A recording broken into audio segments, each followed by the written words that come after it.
So Ryan Garcia sits down for a year, and Devin Haney once again undefeated. What's up, it's Ant Walker here with Ringside Intel, and let's talk about the latest development in Ryan Garcia's PED case. So Dan Rafael reported that the New York State Athletic Commission and Ryan Garcia's legal team have agreed to terms for punishment for the positive test for ostarine that was stemming from the majority decision win against Devon Haney on April 20th.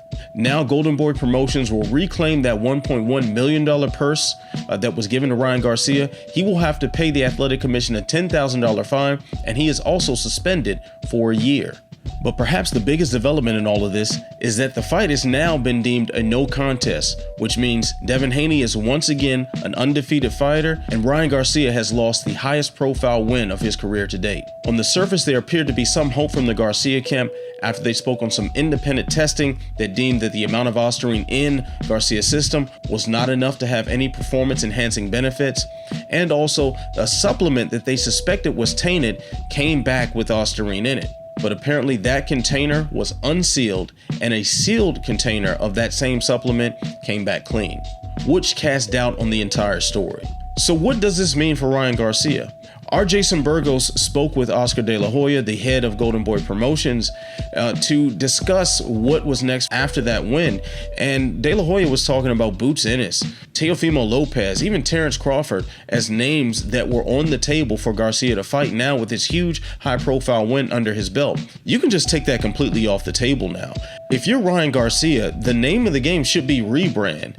This is going to mean that you have to take a step back. You have to reestablish trust with the Athletic Commission, with the fans, with other fighters, with the sport of boxing in general, before you can assume to this level of stardom once again. Even Canelo Alvarez was forced to sit down for 6 months or so after he tested positive from clenbuterol. Ultimately, all it did was delay his next fight with Triple G, but even a star of that caliber had to sit down and let things play out for a little bit. I see no different here for Garcia. I believe it does make sense for him to sit down and take a step back. But unlike Canelo, it shouldn't be a return back to the absolute elite names, some of those names that we just mentioned. Let's go ahead and just throw a rematch with Tank Davis completely off the table here. So what does this mean for Devin Haney? I mean, a lot of stock was put into him because he was an undefeated fighter. Now he is undefeated, so you can't hold that loss over him since it technically no longer exists, but we still have the footage, right? The record may say one thing. The 3-pound weight miss from Garcia helps his case. The PEDs help his case. But at the same time, we can't erase the memory of the beating that he took at the hands of Ryan Garcia and just how much that could have damaged his brand. So if you're Devin Haney, the idea is to treat it like the loss that it originally was. This means it is time for a tune-up fight.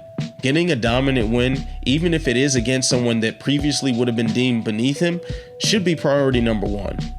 So what do you think? Does the punishment fit the crime? Does Ryan Garcia deserve to have this forced vacation for a year? And for Devin Haney, what should come next? Remember to like, subscribe, share, tell a friend to tell a friend, tell that friend to tell 10 more friends. Stay locked into Ringside Intel. I'm Ant Walker. Peace.